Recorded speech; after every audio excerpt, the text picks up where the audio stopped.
Emily Beaver. I thought it would be interesting for us to take a mental health screening. Apparently, it's going to tell us what's wrong with us. What's going on?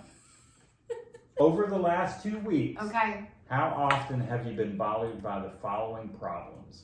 Feeling nervous, anxious, or on edge? Me. Not at all? Several days? Yes. More than half the days? Or nearly every day? For me, it's more than half the days. More than half the days. I don't even need nearly every day. It's every day. How often have you been bothered by the following problems? Not being able to stop or control worrying. I guess I'm not as self-aware as I thought. Because in my mind, I think, well, I have good coping mechanisms. Like, if I'm worrying about something, I can usually figure out something to stop it. Yeah. Like a diversion. Have some kind of diversion, but I don't know if that's Healthy. Well, It is. It's okay. Okay. You It's don't okay. want to be diverting all the time, but you don't want to be dwelling all the time. There's a healthy balance. I Okay. do my most worrying when I'm trying to sleep. Oh man. Like, I don't really have anything to be worried about. The alarm's going to go off at 9, and here you are awake. So what are you going to do now? So it's more, I don't find myself worrying. I worry about you. I think that's normal for me to worry when if you're going through something. When I have problems going to sleep. Yeah. I have a problem staying asleep. Yeah. I will worry about any project that I'm working on and whether or not I'm going to screw it up or whether I'm going to make this one mistake. And so I want to think through like all of the steps. You were worried about how you were going to put a 1,000-piece puzzle I did. together. I was like, I the couldn't other night. stop. Like you are quite a worrier. See, I don't worry about stuff like that. Like, but my problem is that I have so many things going on work-wise. So I need to do this. I have this to do. This is due on this date. Like, I have to finish this video by this time. Like, I need to work on this custom order. I think about all of those things simultaneously. And so then I don't do any of them because I'm thinking about all of them and how overwhelming it is that I have all of the things. So then I just watch TV or FaceTime you. That's one FaceTime of my coping that's a good- mechanisms. Yeah. How often have you been bothered by the following problems? Little interest or pleasure in doing things. I don't really I have don't- much to do. I would say some, like yesterday when I had that meeting planned and I planned to go hang out with a friend at night. The thought of going and doing things, I was like, I don't want to do that. Does that count? I think that what that's really getting at is like depression and Yeah, I was trying to figure not out. being motivated to go and do anything. Yeah, so I think that that's probably not at all for me. So it answers the question that we were talking about the other day. Like, am I depressed? Like, Yeah. I don't think so. Because I made the plans to hang out with that person from Bumble BFF too. And my whole thing when it comes to like canceling plans with people, a lot of times it's because I'm feeling anxious. I cancel every plan. It's all anxiety. Mhm. So I would say not at all for me. I'm interested, but I won't. I'm too anxious There's to too go. many factors that I'm uncertain about. Yesterday, when I was feeling that way, I was like, I need to work. I need to get stuff done. So I'm feeling anxious about using my time in a way that I hadn't intended and in a way that's like not being productive. This is really rooted in trying to get at the idea of depression. I think it says not interested in doing though. It's Yeah. like I just don't. I just don't. It's not going to be fun, and I don't want to get dressed up because it's not going to be any fun, and I don't like any of those people. Right. I don't like to work out. That's me though. I'm like, I'm just not interested in working out. Right. I'm too bothered today. I have had days like that where it's just not interested in doing things. I have more of those in the wintertime because I do have seasonal depression. How often have you been bothered by the following problems? feeling down, depressed, or hopeless? I have not been bothered over the last 2 weeks. Some days. And I don't know what that's rooted in, really. Probably your anxiety, thinking, well, you feel like you're non-productive. So I'm sure you are like internalizing non-productivity as maybe you're not good enough. It's wild to feel that way because so many amazing things have happened over the past week and a half. 48 hours time, everything went viral and fantastic. And then my inner voice, my inner critic is coming for me. We had couples therapy today. He said, well, that all boils down to how you're talking about yourself and that we really make other people's voices our own. His suggestion was to give that inner critic a voice and to name it. And I said, mine's named Kelly. And it really was very helpful to me. And he was like, just tell her, shut up, Kelly. My feeling down, and I think that you probably suffer from that too, is that self-doubt, the inability to live up to your own expectations. Yeah. So you have to change that and say, look, I am doing better.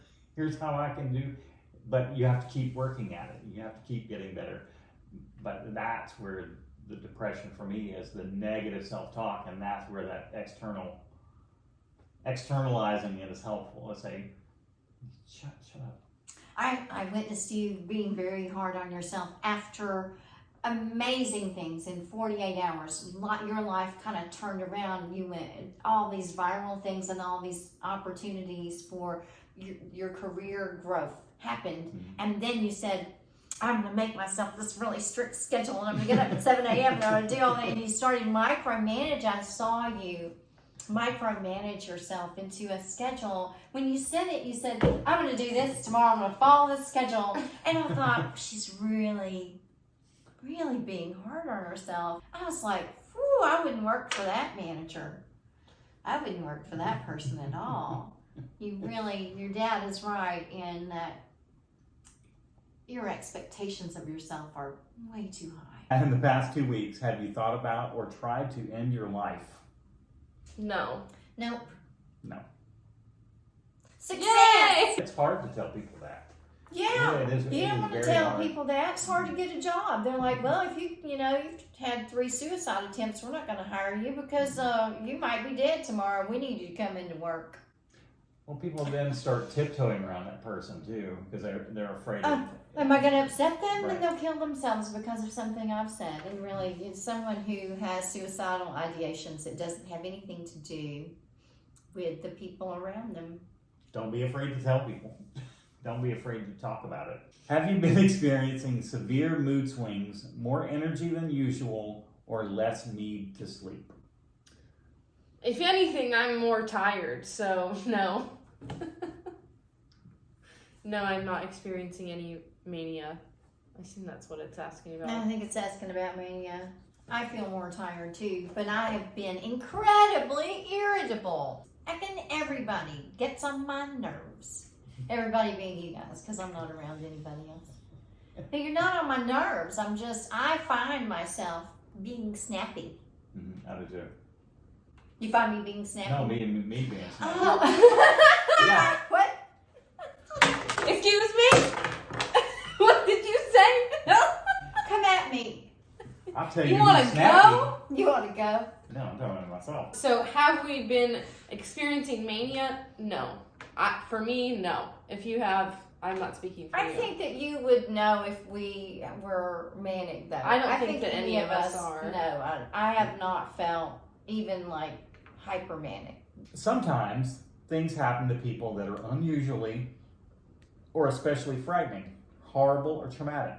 For example, a serious accident or fire, a physical or sexual assault or abuse, an earthquake or flood, a war, seeing someone be killed or seriously injured, having a loved one die through homicide or suicide. Have you ever experienced this kind of event? Yep. That's me. Have I? Well, almost. That was traumatic. Yeah, that's true. I had an attempt.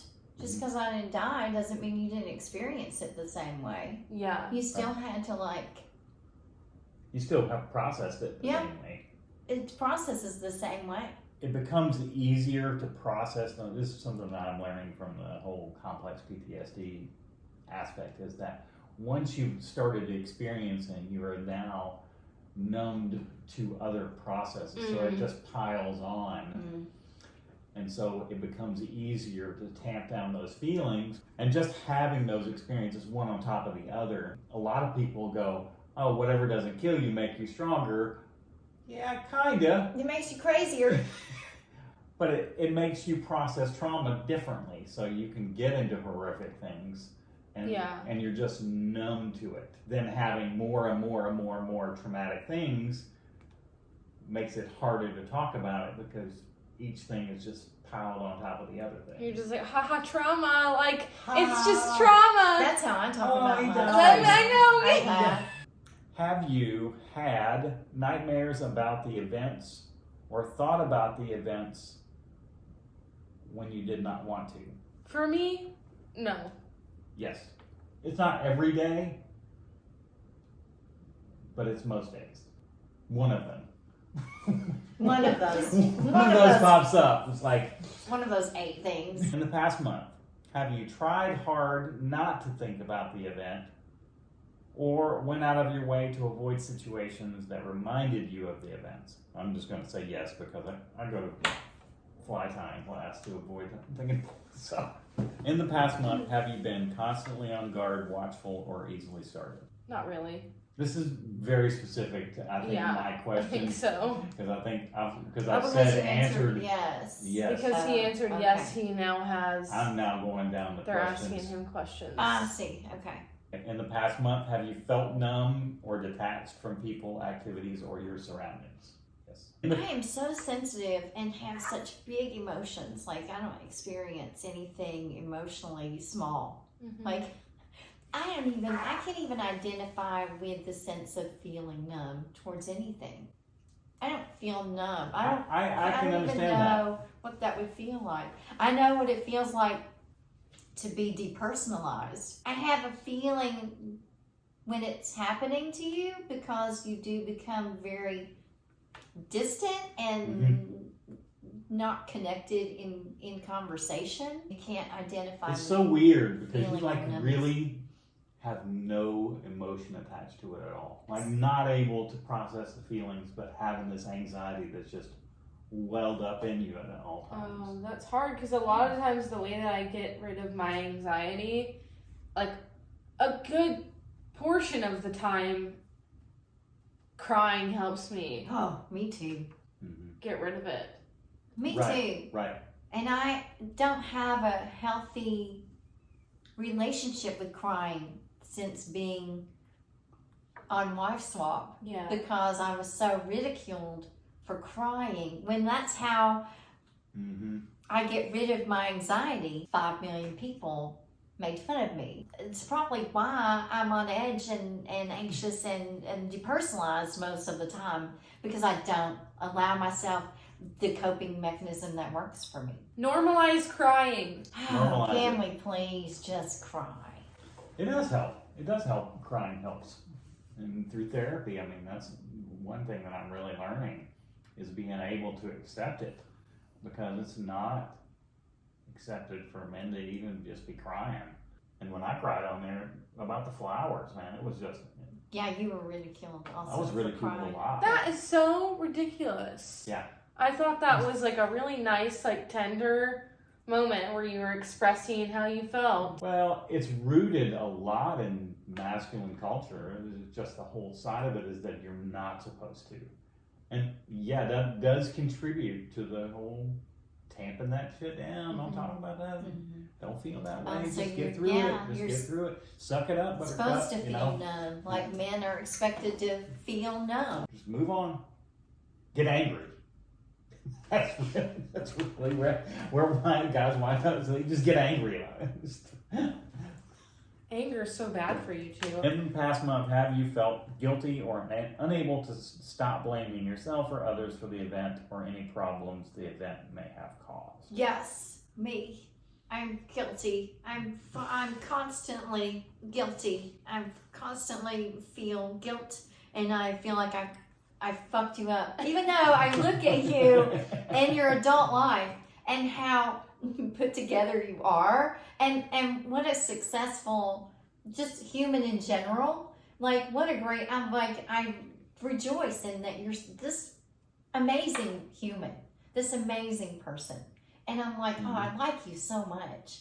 But then I'm like, in my head, you know, I'm like, oh, you fucked her up. I remember that time, like, she went out and got Sandy and then came with her friend, and I, like, put her in the bathtub and I braided her. And, you know, I'm like, oh my God, I fucked her up. And then I see you and you're fine. Whatever you were just recounting, Is, I don't even know what that was. That's what really worries me, because you don't have any memories. And I'm like, oh my God, it's because I was a completely crazy person. Yeah, I have anxiety and I have like worries and like binge eating disorder or whatever it is that you have. I think so. Yeah. But also, like, I feel like it would be a lot worse.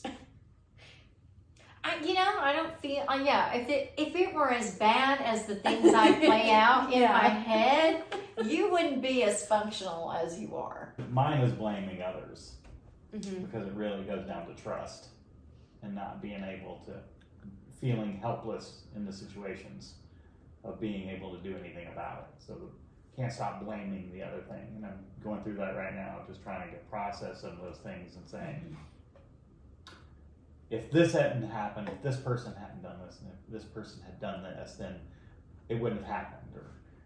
So that's so interesting, because I totally blame myself for everything. I blame myself for everything. We both do too. that. Yeah. But he blames other people. Okay. I blame other people. Yeah, sure, that's fun. That's why we're such a good match. I blame myself and he blames me, so it's a win-win.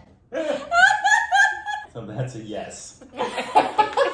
In the past 3 months, have you had a sense of loss of control, and you also ate what most people would regard as an unusually large amount of food at one time?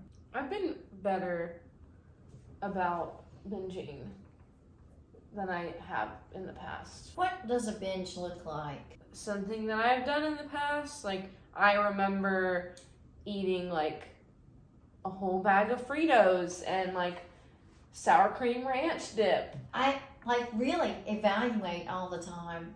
When you were like two years old, I would stop by Subway and I'd get you a meatball sandwich, and you were just so cute because you just throw all the shit on the floor and then eat just the meatballs. Like, I don't even know why. Like, I didn't just get meatballs. So what I would do is go into the kitchen and squat down on the floor and get the tub of peanut butter and saltine crackers and sit and hide and eat peanut butter and crackers, just like a whole package and like half a container of peanut butter, and just binge right there. Yeah.